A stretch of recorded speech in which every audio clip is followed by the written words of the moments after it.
Sir, এটা আপনার coffee. Baby 1 minute হোল্ডে থাকো তো। হ্যাঁ, এখানে রাখো কফি।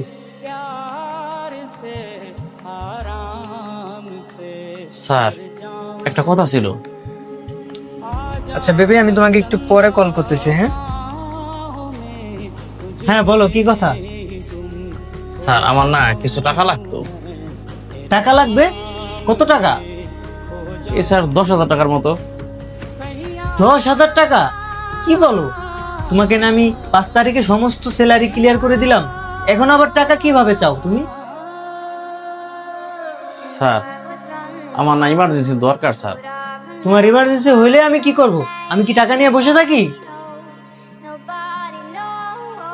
স্যার, দেন না একটু ম্যানেজ করে। আপনি চাইলেই পারবেন স্যার, একটু ম্যানেজ করে দেন। না না, এখন কোনো টাকা পয়সা দিতে পারবো না। 5 তারিখে স্যালারি কমপ্লিট করে দিলাম, এখন মাসের 15 তারিখ। 10 দিন যাইতে না যেতে তুমি টাকা চাইতেছো, কিভাবে আমি টাকা দেবো? যাও তো, আমি কোনো টাকা পয়সা এখন দিতে পারবো না, যাও।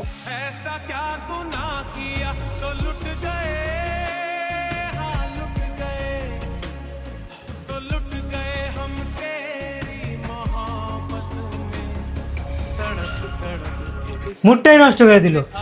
ভাবলাম যে গার্লফ্রেন্ডের সাথে একটু রিল্যাক্সে কথা বলবো আর কফি খামো, আইসা টাকা টাকা কইরা মেজাজটাই গরম করে থয়ে গেল। হ্যাঁ,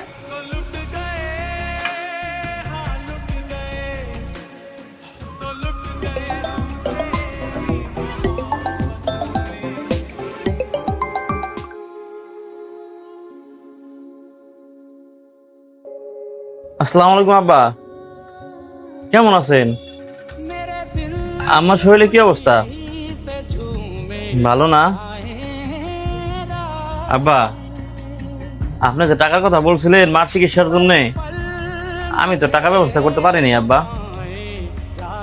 মালিকের কাছে টাকা চাইছিলাম, আমার আরো বকাঝকা দিছে। 5 তারিখে বেতন দিছে না, আমি তো সব টাকা পাঠাই দিছি তোমাদের।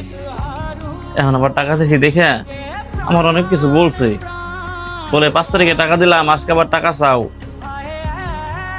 আব্বা, আপনি চিন্তা করেন না, আমি যেমনি হোক টাকা ব্যবস্থা করে দেবানি।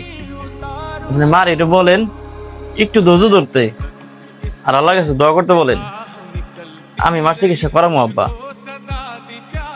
আচ্ছা, ভালো থাকেন। আমির, আসলে ভাই, তোমার যে মার চিকিৎসা করাইবা তার জন্য খুব প্রয়োজন ছিল টাকাটা, এটা তো আমি জানি না। তুমি আমাকে সরাসরি বলতে পারতা